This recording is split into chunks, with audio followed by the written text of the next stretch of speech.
Good evening, ladies and gentlemen. Welcome to this Berkeley County Board of Education meeting this Tuesday, February 25th, 2020. I call this meeting to order and I declare a quorum is present and the media has been notified.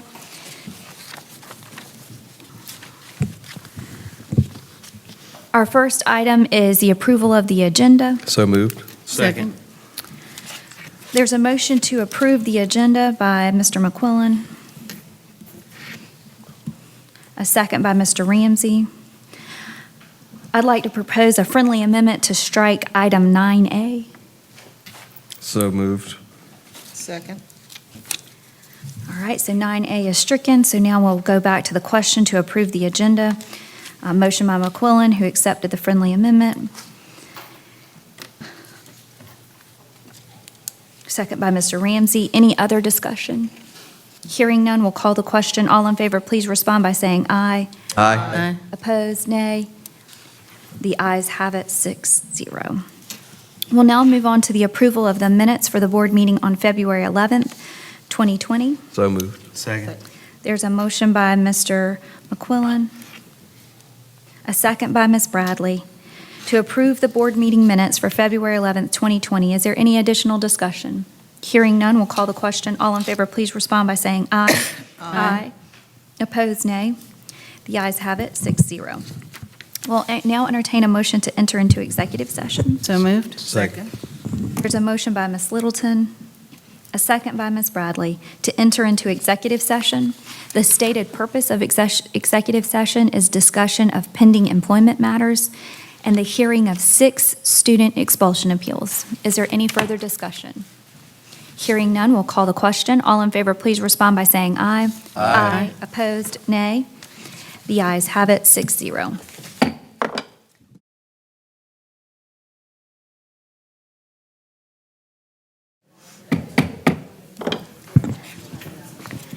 I'll now entertain a motion to return to regular session. So So moved. moved, Madam Chair. Second. There's a motion by Mr. Wright, a second by Ms. Bradley, to return to regular session. I'd like to state for the record, no action was taken in executive session. Is there any further discussion? Hearing none, we'll call the question. All in favor, please respond by saying aye. Aye. Opposed, nay. The ayes have it. We are in regular session. Please now stand for the Pledge of Allegiance and a moment of silence. I pledge allegiance to the flag of the United States of America and to the republic for which it stands, one nation, under God, indivisible, with liberty and justice for all.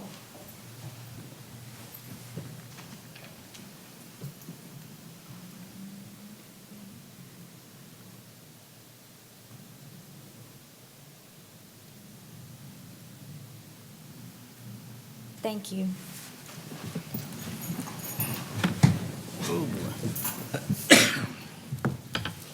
We'll now move to agenda item 4A, citizen comments. In order to conduct the meeting in an orderly and efficient manner, we ask that you honor the following guidelines. Stakeholder comments are welcomed and encouraged. However, the board will not take immediate action on public comments at this meeting. Any person wishing to address the board must register prior to the meeting. Comments must be regarding programs, policies, or procedures. Comments regarding complaints against employees other than district-level executives or references to students other than the child of the speaker will not be heard in public session. Groups addressing the same topic should select one speaker. Comments will be limited to 3 minutes per speaker. The board chair reserves the right to allot additional time or halt public comments that do not adhere to the guidelines. The first registered speaker is Tara Elderson. Nature of the question comment, Cane Bay Cat.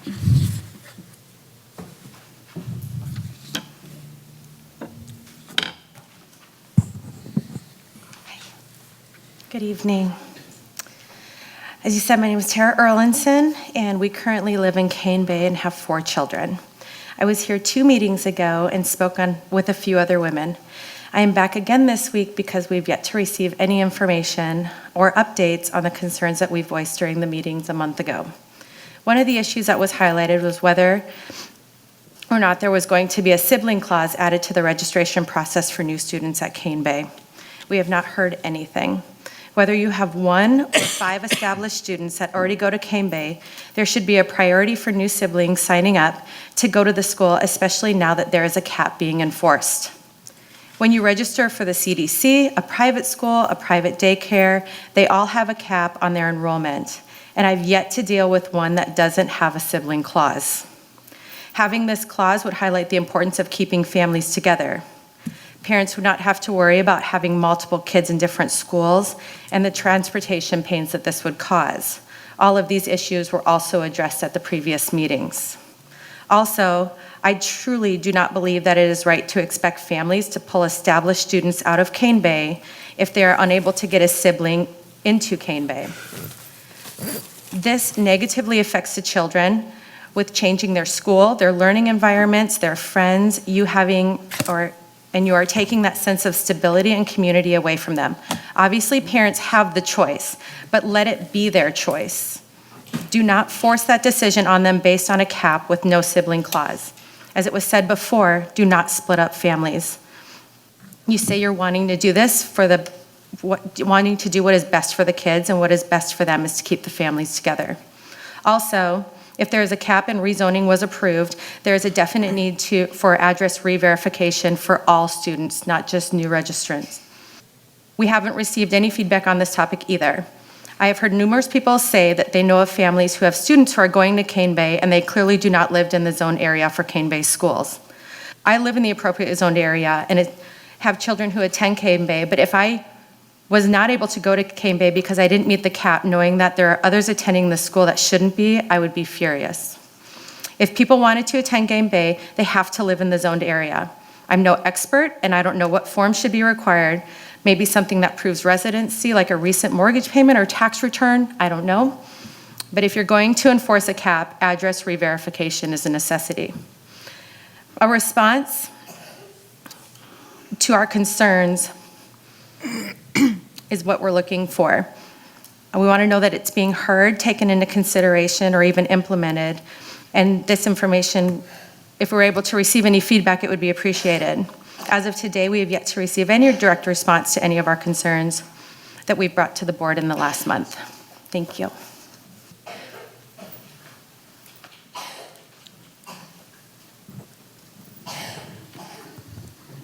Lacey, do you want me to keep time up here?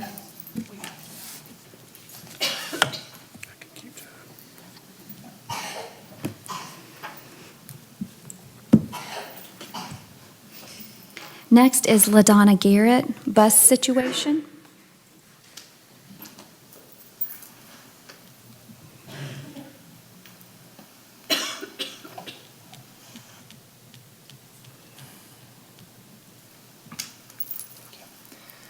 Hi, my name is LaDonna Garrett, and I apologize for not being completely organized today. I found out at the last moment about this, but I did want to give my piece this evening. I have 3 children. I live in Cane Bay, and we are just very concerned about the situation with the buses, and it continues to be not only a difficult situation for everyone, but it's a burden for the children, the teachers, everyone that's involved in this situation with the bus. I have a daughter who has unseen special needs. She has a lot of emotional issues, and for her to be on a bus that is constantly hours behind schedule is very difficult for her, and it in turn leads to things happening at home. When she gets home, she's terrified because there's been wrecks and different things, and so my concern is what is being done to implement something that's going to make changes in this transportation. I also have an older son who is steadily, for weeks at a time, sitting at the bus stop for an hour, even longer. He's been 30 minutes late to school every day for the past 2 weeks now, missing very important education because he's trying to get in on the engineering program, and he's in an engineering class, happens to be his first period class. He continues to miss 20 to 30 minutes every day, and his grades are showing that. It's slipping. He's a typical A student, A, B honor roll most of the time, and he has below that now, just in that one class. So I would just like to address those concerns and find out what is being done, what can we do as parents to help? Is there something that we can do to help with that situation, to get more people volunteering for transportation? I don't know what the answer is. I don't have it, but it is something that is a huge concern for our community. And I know that I'm not the only one. It's being addressed by numerous parents that this is a concern. And every day we're seeing this over and over again. Thank you. Next, Kelly Maroney, collaboration.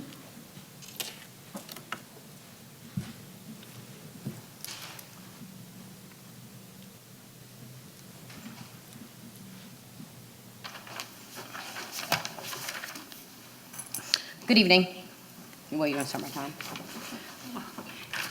I practiced it. I'm in within the 3 minutes.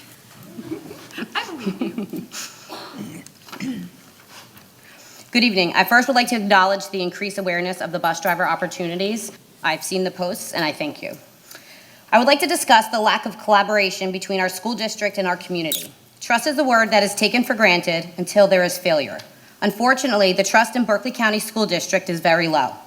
It is safe to assume that the district and parents have the same mutual agreements, having the best intentions for our students by learning from experiences, developing strong morals, having solid relationships, and becoming independent individuals while obtaining their education.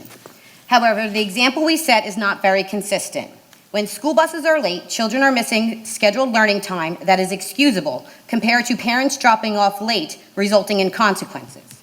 Teachers are held accountable for the knowledge they teach. Meanwhile, all the students are not obtaining the same educational time. Late buses are impacting our children mentally, socially, and educationally, resulting in distrust within their own school. As a community, it is challenging to support the Berkeley County School District's mission, which is to facilitate and support student-driven learning experiences by unleashing the power and potential of education. When departments within the district are working like a silo effect, the public can see and feel it. When parents come out to address their concerns and acknowledgement is not apparent, the trust is lost. Collaboration needs to happen. I understand the school board did not cause the overcrowding, and parents do not support our children learning in overcrowded environments. How do we fix this? Easy, communication. Distrust and the unknown is nerve-wracking. How long do we foresee these cap changes? When is the new school plan to break ground? If there is a lack of funds, how as a community can we help to increase the funds to make a quicker turnaround? How do we know address verification is correct? When should we expect our transportation system to make a positive turn? These are just examples of the unknown that have been asked. I stand before you today and I ask, please continue to build our trust. Please allow us to work side by side to develop consistent messages to our children. Build up our trust to support these changes, allowing us to support your vision as a district, to create a future we dare to imagine and to make a positive difference. Thank you. We'll now move on to action item 5A. Action is required from executive session. I'll now hear a motion for student number 1. Madam Chairwoman, I move that we grant the expulsion appeal and allow child number 1 to attend the Berkeley Alternative School. Second. There's a motion by Mr. McQuillan, a second by Ms. Littleton, to grant the appeal and assign student number 1 to the Berkeley Alternative School. Is there any additional discussion? Hearing none, we'll call the question. All in favor, please respond by saying aye. Aye. Opposed, nay. The ayes have it, 6-0. Student number 2. Madam Chair, I move that we grant the appeal and allow student number 2 to attend the alternative school, please. Second. There's a motion by Mr. Wright, a second by Mr. McQuillan, to grant the appeal and assign student number 2 to Berkeley Alternative School. Is there any further discussion? Hearing none, we'll call the question. All in favor, please respond by saying aye. Aye. Opposed, nay. The ayes have it, 6-0. Student number 3. Madam Chair, I move that we allow the student to return back to school on strict probation. Second. There's a motion by Mr. Wright, a second by Mr. McQuillan, to return student number 3 to his home school on strict probation. Is there any further discussion? Hearing none, we'll call the question. All in favor, please respond by saying aye. Aye. Opposed, nay. The ayes have it, 6-0. Student number 4. Madam Chair, I move that we grant the attendance appeal of student number 4 and allow the child to attend the Berkeley Alternative School. Second. There's a motion by Mr. McQuillan, a second by Mr. Wright, to grant the appeal and assign student number 4 to the Berkeley Alternative School. Any further discussion? Hearing none, we'll call the question. All in favor, please respond by saying aye. Aye. Opposed, nay. The ayes have it, 6-0. Student number 5. Madam Chair, I move that we grant the appeal and allow the student to attend virtual school. And just friendly amendment with the conditions as discussed in executive session. All right, so a motion by Mr. Wright, a second by Mr. McQuillan. Student number 5 to attend virtual school with stipulations as discussed in executive session. I got it right. Any other discussion? Hearing none, we'll call the question. All in favor, please respond by saying aye. Aye. Opposed, nay. The ayes have it, 6-0. Student number 6. Madam Chair, I move that we accept the appeal for student number 6 with strict probation in his current school. Second. All right, there's a motion by Ms. Littleton, a second by Ms. Bradley, to grant the appeal and return student number 6 to the home school on strict probation. Is there any further discussion? Hearing none, we'll call the question. All in favor, please respond by saying aye. Aye. Opposed, nay. The ayes have it, 6-0. I'll now entertain a motion to recess the full board meeting for the Finance and Human Resources Committee meeting. So moved. Second.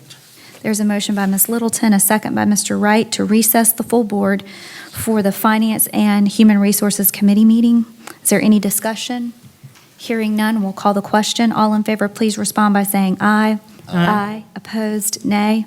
The ayes have it, 6-0. The board is in recess.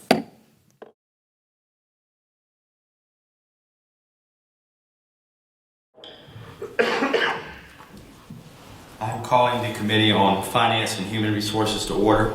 I declare there is a quorum of committee members present. Note that the media has been given proper pursuant to the Freedom of Information Act. Without objection, item 2A has been withdrawn at the request of the administration. We will start with item 2B, our 2019-2020 capital budget amendment. Ashley Smith, you are recognized. Good evening, Chairman Ramsey, Dr. Ingram, and board members. On the approved 1920 capital budget, $1.5 million was allocated to a roofing project at Devon Forest Elementary. While still focusing on the critical areas that need replacement at Devon Forest, administration is requesting a transfer of $658,895 to fund a partial roof replacement at our Minridge location, which includes the area over our main server room, team room, and multiple computer labs. Administration will request this amount in the 2021 capital budget to finalize the remaining roof replacement at Devon Forest during the 2021 school year. I move to approve the 2019-2020 capital projects budget amendment as listed by Ms. Smith. We will now call the question. All those in favor respond by saying aye. Aye. All those opposed, the motion is approved by a vote of 2-0. 3. There's 3. Aye. 3. Is there? Yeah, Ms. Bradley. Oh, I'm sorry. sorry, 3-0. Aye. Here you are. Next item is 2018-2019 audit report. Ms. Smith, you are recognized again. Thank you. I would like to invite Tim Grove from Elliott Davis to present our 1819 procurement audit and financial audit.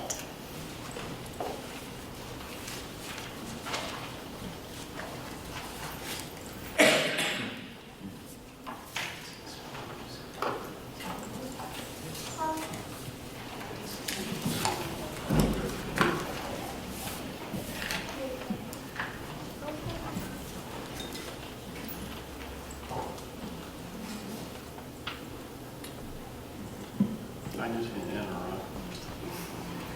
Okay, that's okay. Board members, Dr. Ingram, thank you for the opportunity to come present the results of our audit for the year ended June 30, 2019. I know it's a little later than usual, and we're going to talk briefly about why. I'm sure you're aware, but as your auditor, I'm here to report on the results of that audit. So I also have with me in the audience Kim Davis, who ended up Kim did most of the heavy lifting, and I'm sitting here getting ready to take credit for all the work she did. So let me say this. So this is, I know you've been presented these, there's 3 reports: the procurement report, the official board communication, and the audit report, which you've seen the size of those documents. It's a massive amount of information that we have to plow through to get to get this audit completed. We couldn't do it without some really good people on both sides, and I can't say enough about the folks that you have working for you. Jumped through a lot of hoops to help us to get this done, particularly with some of the challenges that we're going to talk about, most of which are through no fault of their own. So kind of highlight what I'm going to go through. So and I do want to remind you, so as your auditor, we work directly for the board. Now, we work through management, but we work actually directly for the board. So we have some official communications that we go through. One of them is occurring right now that kind of concludes the audit. So when we started the audit process, as we do every year, we have an objective, and the objective is the issuance of opinion. And actually, we actually issue 3 opinions, and I'll talk briefly about all of those. But I'll start this by saying that we issued an unmodified opinion for those financial statements, which is the highest level of assurance that we could provide, which means management provided us a financial statement outline, and what we did have a couple of adjustments that I'll talk about briefly, but by and large, the document that we were provided was materially correct, and we were comfortable with it. So one of the things that has happened, and the older I am, the more I realize that a lot of the accounting failures happened, many of which 10, 12 years ago, but one of the things that came out of some audit failures many years ago was some communication that should be happening between the auditor and the board was happening verbally, and it wasn't provided in a written document. So now you're getting a written document that you have. I'm going to go over the official communication and just kind of walk you through the process of what we do when we do an audit. So it starts with the planning process, and every year the challenge is this is our 3rd year working on the district's audit, and one of the challenges is always making sure that it's fresh, it doesn't get stale, that we don't get used to things and they don't get used to us as being the auditor, that we don't ask the same questions, that we look at things a little bit differently, we ask for different information. One of the things that we're doing when we go through that is making sure that we fulfill our responsibility to you, which is to be able to stand in front of you and tell you that we're issuing an unmodified opinion on those financial statements. So as part of that, we actually will sit around the table and talk in some detail about what's different for the district. How does this district compare to other districts?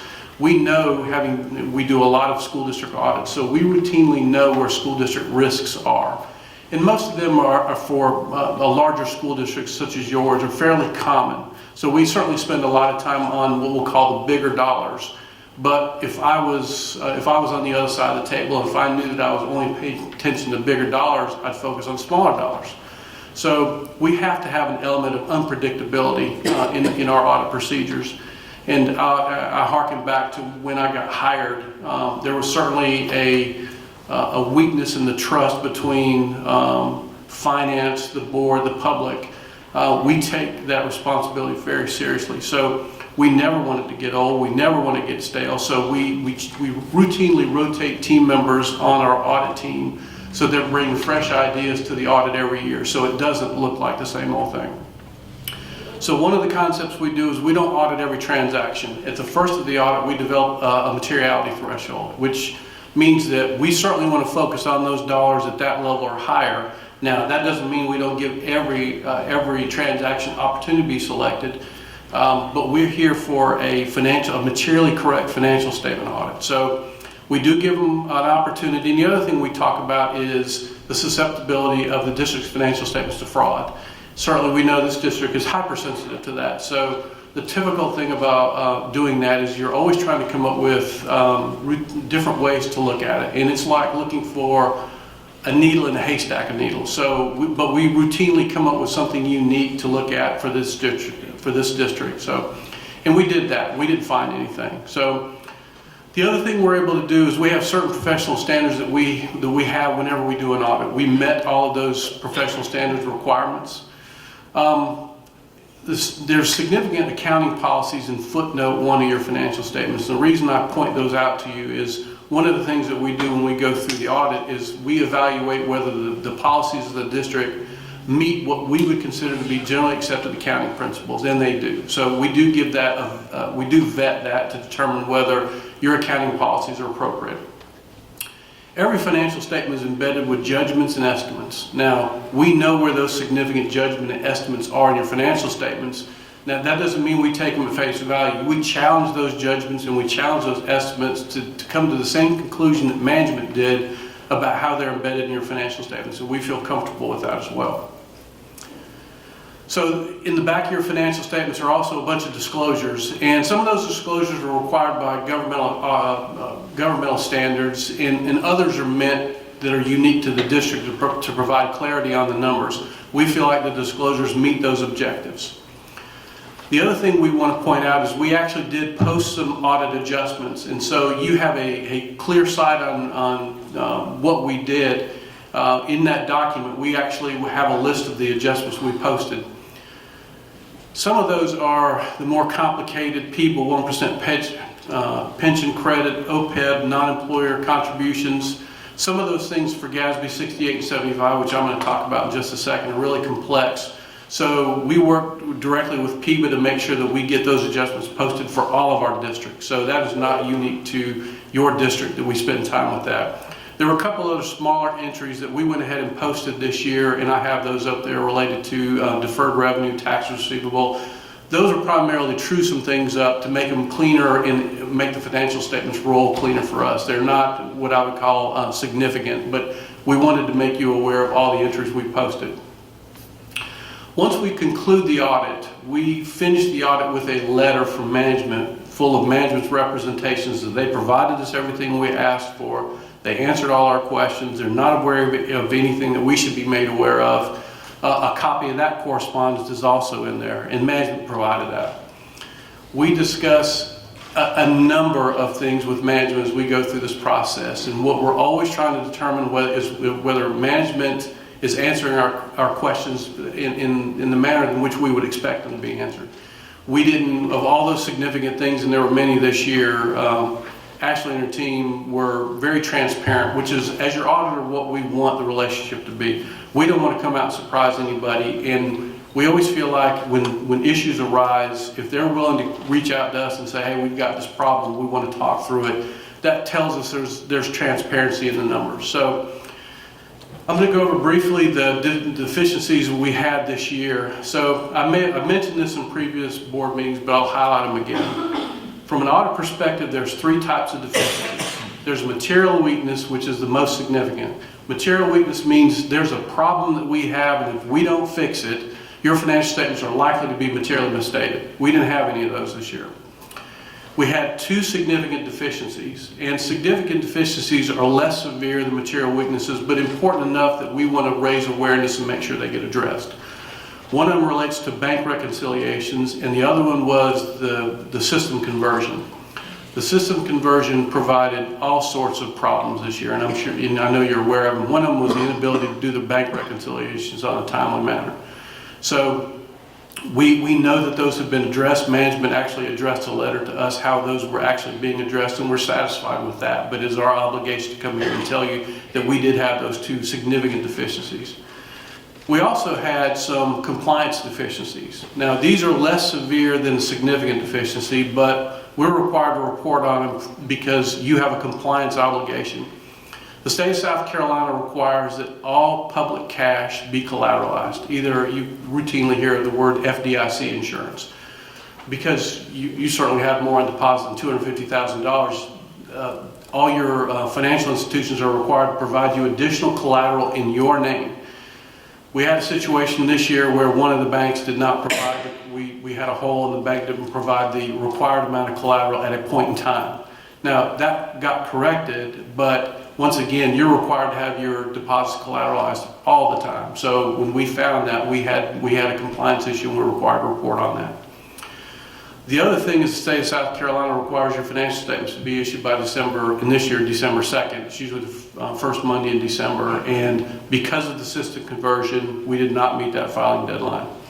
Now, I want to pause there and tell you that Ashley and I talked about this, and we could have blown through this and tried to get it done in a hurry to make that deadline. But it was more important for it to be right than be on time. So we spent the extra time, make sure she was comfortable with what she was providing with us before we did our procedures, which were primarily our end of year were in January. So it was shortly after. The holidays always provides a problem anytime you're not able to make that December 1st deadline, which does happen. I know that Ashley reached out to the state to let them know. The state's never going to tell you it's okay, but the state also understands. So. But once again, it is a state law, so I'm required to report on that. So does anybody have any questions about the findings at this point? Can you tell me the period of time where we didn't have cash collateralized?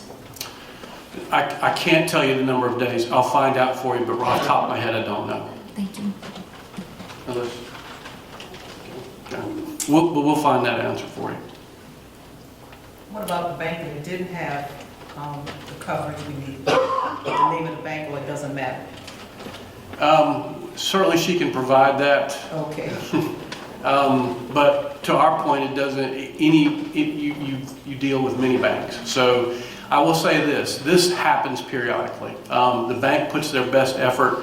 One of the problems they have is you'll have significant amount of cash flowing in at any particular time that suddenly they get caught and they didn't have enough collateral provided. I don't know that that's the case this year, but I do have this periodically, and it's a challenge, but that's why you work with banks that are able to meet these challenges. So moving on to the financial statement audit. On page 16 of the largest document is your government-wide statement of net assets. I point out a couple of things there because you had a net position deficit of $426 million, which means your balance sheet was upside down. You had more liabilities than you had assets, to $426 million. Now, there's two primary reasons for that, and I'll talk about that. GASB 75 and GASB 68. I know I've mentioned this in the past, and I keep mentioning it. The district's required to report its proportionate share of the unfunded state pension and OPEB liability. If you look kind of middle of the page for OPEB, the district's portion of the OPEB liability is $310 million unfunded. Further down, the district's portion of the pension liability that remains unfunded is $392 million. Between the two of them, $700 million in unfunded liabilities for the educators that work in this district. So I get asked this question a lot. That's bad. I mean, it's bad, but it's not the district's obligation to pay that. I think when GASB decided to push this obligation down, their agenda was to make sure that the people at the lowest level understood to the extent which those liabilities are unfunded at the state level. In the state of South Carolina, the state's liability requirement to fund that, and the state has made some strides because it's become such a hot button item.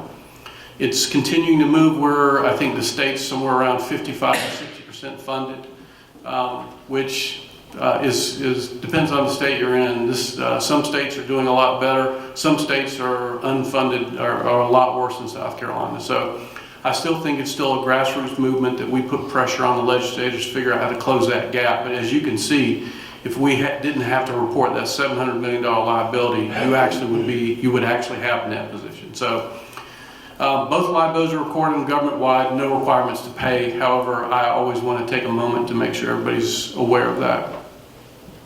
So a couple financial statement highlights. Your total fund balance increased $17.4 million. And once again, I apologize. These are very dated numbers. This is as of June 30, 2019. But I would like you to focus on the unassigned fund balance. So 25.6% of 2019 actual expenditures in unassigned fund balance is a very good fund balance. Depending on which organization or which rating agency you ask, they'll routinely say between 60 and 90 days of general fund unassigned fund balance is a target. The state of South Carolina requires a minimum of 8.33%, and I do have districts that are struggling to meet that. So the fact that you're at basically 90 days is a testament to the management of the district. So I also put a couple reasons here why it's always kind because sometimes we'll get questions from the public about why do you have so much money in reserve, or it seems like you have a lot of money in reserve.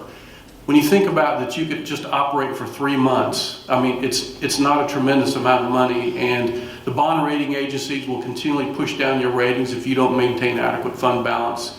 You get better interest rates. You know that for those that were here about 10 years ago when the state had to cut funding on programs, a lot of districts were left with the inability to fund certain programs. So it gives you flexibility. And certainly it's extremely important. I can't read a crystal ball, but I will tell you, we are going to see an economic downturn eventually. So the fact that you're in the position you are is beneficial for the district and the kids.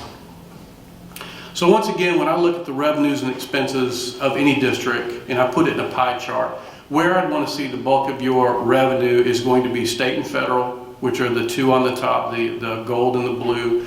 But then the other thing I want to see is where you're spending your money, and where I would expect it to be is instruction support services, which once again are the blue and the gold. So now we do have to test certain expenditures, but just because certain programs that we're required to test. But well, I always stand back and look at this to see whether optically it looks like we're meeting those objectives, and we are.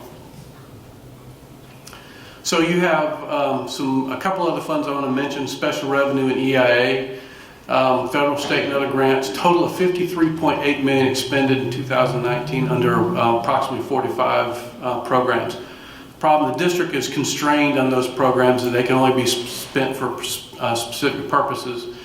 And I'm going to talk about the federal testing of those in just a second.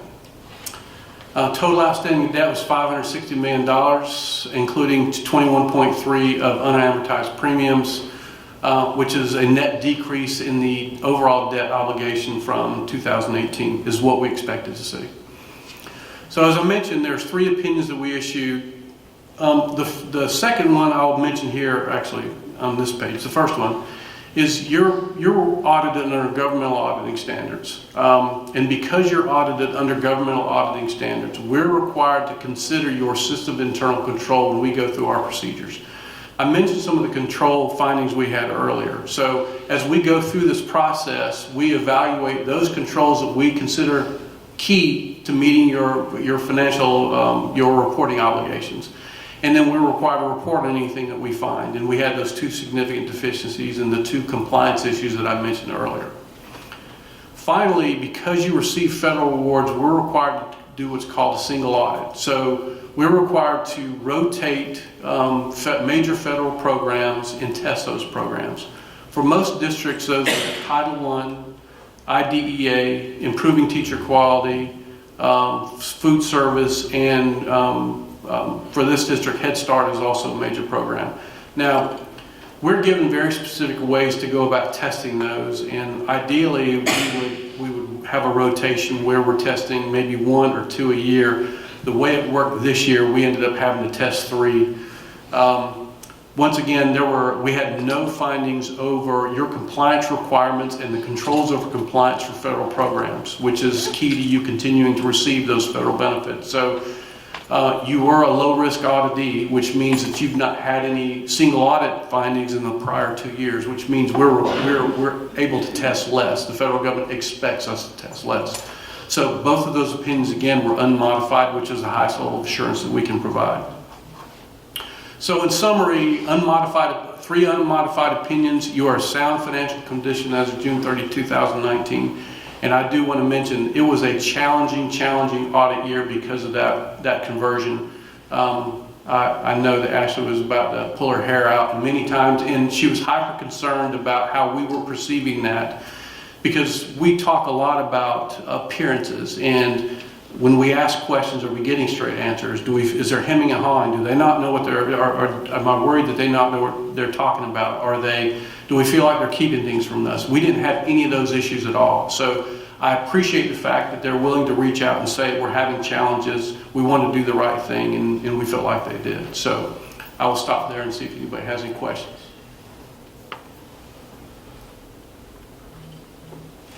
Anything else we want to talk about? You did have also the procurement report has been presented to you. If anybody has any questions about the procurement report, I'm certainly prepared to talk about those. Thank you for the time spent, and we always want to get it right. There is no need to rush, even though we felt quite a bit of time pressure. I think we all felt quite a bit of time pressure, but I appreciate just buckling down and going through and testing everything that needed to be tested. I think it's what the public expects from us, and it's certainly what the board expects, so thank you very much.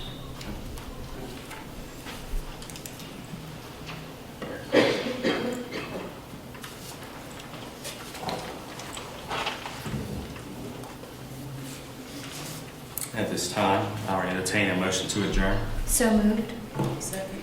All those in favor respond by saying aye. Aye. We're now adjourned. We'll now entertain a motion to reconvene the full board meeting. So moved. Second. There's a motion by Mr. McClellan, a second by Ms. Littleton, to reconvene the full board. Is there any discussion? Hearing none, we'll call the question. All in favor, please respond by saying aye. Aye. Aye. Opposed, nay. The ayes have it, 6-0. We are in session. Next, we'll move on to the committee reports.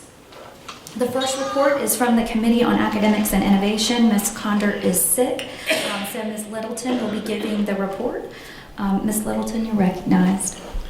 Madam Chairman, the Committee on Academics and Innovation met February 11, 2020. On recommendation of the committee, I move to approve Head Start Budget Expenditures Report for December 2019, Head Start Credit Report for December 2019, 2018 and 2019 Annual Report, and revised calendars. There's a recommendation from committee. No second is required. Is there any further discussion? Hearing none, we'll call a question. All in favor, please respond by saying aye. Aye. Opposed, nay. The ayes have it, 6-0. Also, on recommendation of the committee, I move to approve the proposed dates for the middle school and high school summer programs. We have a recommendation from committee. No second is required. Is there any further discussion? Hearing none, we'll call the question. All in favor, please respond by saying aye. Aye. Opposed, nay. The ayes have it, 6-0. Madam Chairman, that ends my report. Next is the Committee on Finance and Human Resources, Chairman Michael Ramsey. Madam Chairwoman, the Committee on Finance and Human Resources met earlier this evening, and on the recommendation of the committee, I move to transfer of $658,895,000 from the roofing project at Devon Forest Elementary to MNRIV for the approved 2019-2020 capital plan. We have a recommendation from committee for $658,895. No second is required. Is there any further discussion? Hearing none, we'll call the question. All in favor, please respond by saying aye. Aye. Opposed, nay. The ayes have it, 6-0. Madam Chairwoman, the Committee on Finance and Human Resources met on February 11, 2020. On recommendation of the committee, I move to approve the out-of-state travel as presented. We have a recommendation from committee. No second is required. Is there any further discussion? Hearing none, we'll call the question. All in favor, please respond by saying aye. Aye. Opposed, nay. The ayes have it, 6-0. Also on recommendation of the committee, I move to approve RFP 554-19-20 for an athletic field consultant to CHA Consulting, Inc. for an initial term of 1 year with the option to renew for 4 additional one-year terms with a 5-year contract value of $187,800. We have a recommendation from committee. No second is required. Is there any further discussion? Hearing none, we'll call the question. All in favor, please respond by saying aye.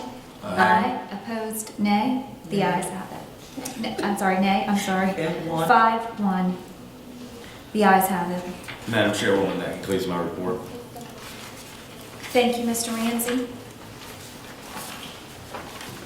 Next, we'll move on to agenda item 10A, the superintendent's report. Dr. Ingram. Thank you, Madam Chairwoman, board members, staff, members of the audience. Last week on the 20, I can't even remember what day it was the day we were out of school for the President's Day. Dr. Wolf and I made a presentation regarding our personalized learning initiative in Atlanta, I would like to note that the trip was paid for by the RTM Business Group, not our taxpayers. So no Berkeley County funds went to that, and we were working on our day off. The presentation was pretty well received, I think, and as an illustration, we can't see it, the audience can see it better, but that poster will be replacing the older vision and mission. You have a placard at your dais of personalized learning, and the winning design was Cane Bay High School. They developed this placard.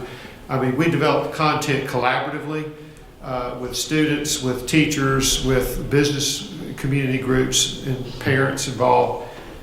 So we feel really good about that direction. And the little icons on the side, they will be sort of like badges that we'll be putting on transcripts in the future for skill levels. And then our design team actually adopted this as the profile of a Berkeley educator. So if you read through those skills, adaptability, critical thinking, so forth, I won't go through them all.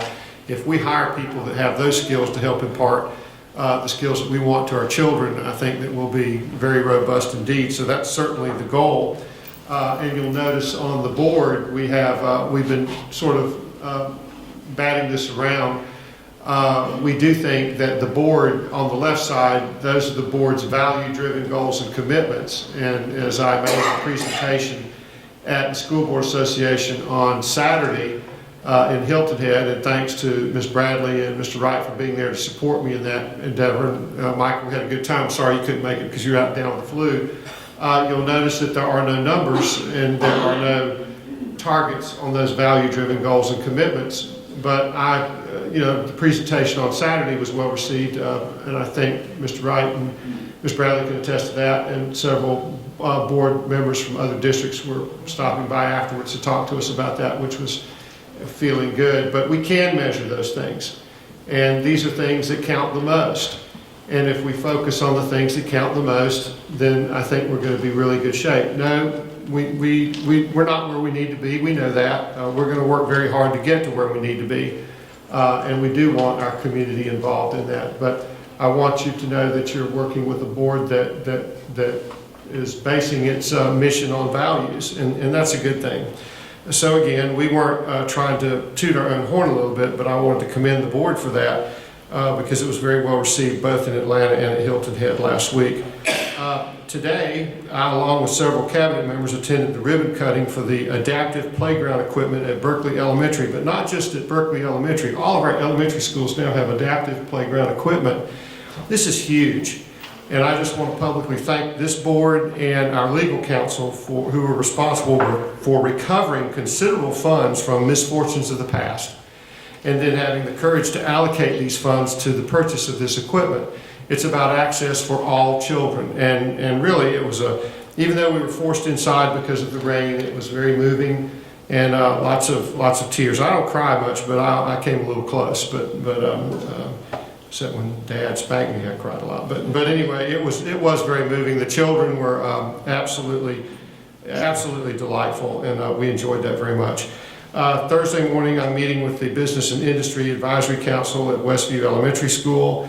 I believe Mr. Ramsey's part of that council. We like to meet with our business folks as often as we can. I think we meet quarterly. And Friday, I'll be speaking with small groups of kids at J.K. Gordine, Cross High, Berkeley Elementary, and Berkeley High. Now the good stuff. We got kids doing great things. Our Goose Creek High School boys are competing tonight for a position in the lower state championship. The Goose Creek girls have already earned that distinction. They will be traveling to the Civic Center in Florence on Saturday. Game time is 5 p.m.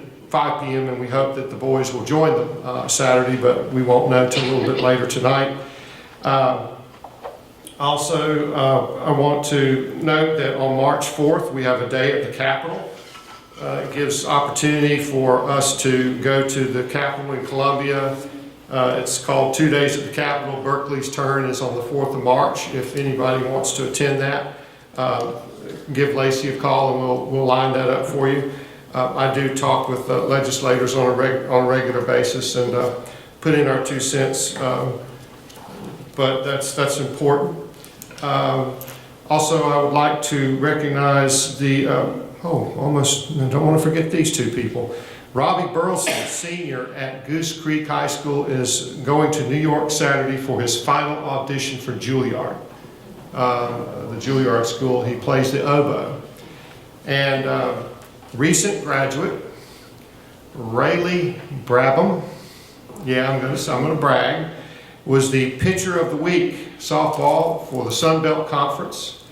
Is the number one pitcher in the Sun Belt Conference. She's at Coastal Carolina, and the 9th most effective softball pitcher in the NCAA in the country. And she hails right here from Moncks Corner. So congratulations, Lacey. She learned everything from you, right? I have no idea how fast she pitches, but I'm sure it's too fast for me. And but at any rate, I'd like to welcome attending tonight's meeting, the Kiwanis Club of Moncks Corner. I believe you're here tonight. Are you here? Raise your hand, stand. Thank you so much. Stand if you would, please. Please stand. Thank you. Certainly appreciate community attendance. It's very meaningful to us. And our spotlight school tonight, Kimberly Walker from Nexton Elementary School. Thank you, Kimberly, for being Tina Hoots doing a fine job over there. Thank you, Tina, for that. And I think the last thing, I just want to remind everybody your ethics report is due March 30th. So don't forget that. Okay, that concludes my report, Madam Chair. Thank you, Dr. Ingram. Thank you for going to Hilton Head for presenting for the School Board Association. Michael has been serving as the on the board there and was too sick to go, so hopefully you will be fully recovered soon. Last meeting, I gave you a Head Start board training for the second meeting in March, and I was mistaken. It's the second meeting in April. So on 4/28/20, after the full board meeting adjourns, we will have Head Start here to do our Head Start training. As you prepare for that and really go through the governance piece, really look at the reports that we get, and if you would like to attend the Parents Council for Head Start, if you've never had the opportunity to see those parents that help us run Head Start, have a meeting, run Robert's Rules of Order, they work really hard to run Head Start. Talk to Miss Denise Dr. Lynn can put us in the right direction, but if you want to attend one of those meetings prior to April 28th, I really suggest that you get a chance to go. That is all I have. We're doing pretty good. So I will now entertain a motion to adjourn. So moved. Second. There's a motion by Mr. McQuillan, a second by Ms. Littleton to adjourn. Is there any further discussion? Hearing none, we'll call the question. All in favor, please respond by saying aye. Aye. Opposed? Nay. The ayes have it, 6-0. We are adjourned.